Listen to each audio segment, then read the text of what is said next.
So Mhm. Sabido also wove into his work some other streams of thought. Mhm. And I know Bandura, who was a philosopher, social, I guess a social Social scientist, learning, yes, social learning theory. learning theory. Say a little about that because I think that's an important piece that leads us now to where PCI picked up with this. But go ahead, tell us a little bit about Bandura. And he also, I think, brought in archetypes, Mhm. Jungian, the Jungian concepts of archetype. Uh, Tell us a little more about that. So, so Miguel thinks he's onto something, right? But it seems a little bit too good to be true, right? Miguel's been producing media for a long time, and this is news to him.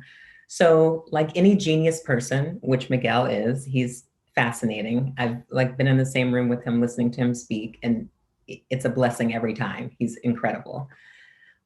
Wanted to really understand, could this work? So he starts doing his own research and comes upon Albert Bandura, who is known as the father of social or cognitive learning theory and social learning theory. And if you've taken a Psychology 101 course, you will probably remember Albert Bandura's work from the Bobo doll experiments, which answered the question, can we learn through behavior that is modeled on media? So we of course we know that we can learn if we have an interpersonal relationship and I watch you do something, Rick, then I'm able to do it too. But would that same thing work if I saw you on television? And Albert Bandura demonstrated, and it's been confirmed many times since, that yes, indeed, you know, people can watch things that happen on television and they are more likely to repeat the behaviors that they see modeled. Um, and this was transformational. So then, what I really feel like this reinforced for Miguel is that the Simplemente Maria story didn't have to be a one off. It didn't have to be something happenstance that could never be replicated. There was actually social science that backed up that if we got the formula right, that this type of learning and change could be replicated and scaled. Mhm.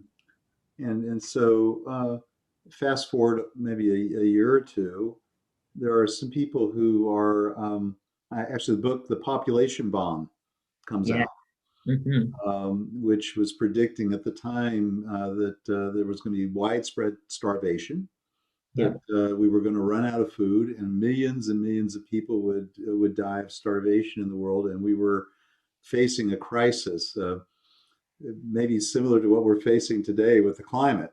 Yeah. You're reading and, my mind. and in some ways, it's highly correlated with that. But there was a food revolution that sort of averted the disaster. But they became very concerned, especially in developing countries where there were were having very large families, Hmm. for some very good reasons often.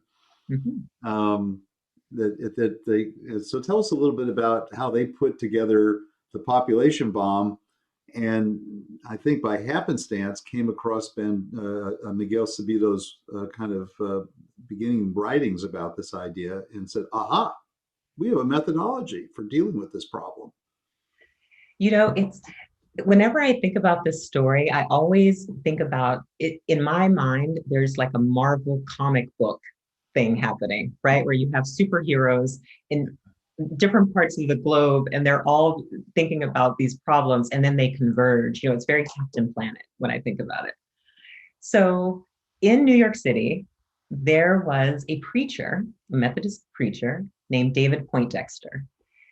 And around the same time that Miguel and Albert Bandura were in communication, David Poindexter was watching the rise of televangelism uh, and how through television, preachers were reaching people with compelling messages that, again, were really reaching people, touching people, impacting their behavior.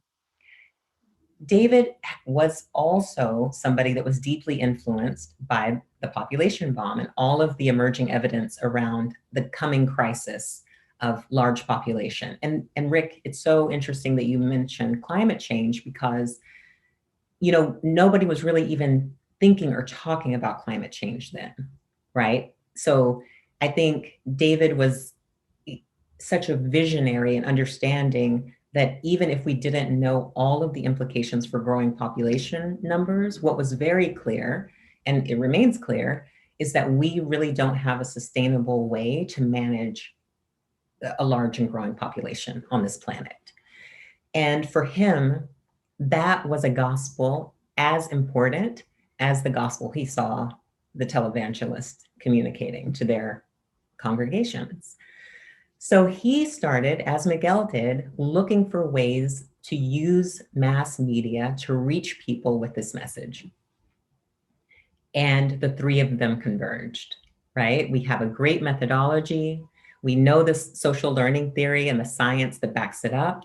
And there is a compelling message that people around the world need to hear, especially, as you mentioned, people in developing countries who tend to have lower rates of literacy, right? And so communicating with them in more academic formats is not really going to work. And popular media, just like we saw across Latin America, was a great way of reaching people, engaging them, and educating them on these issues.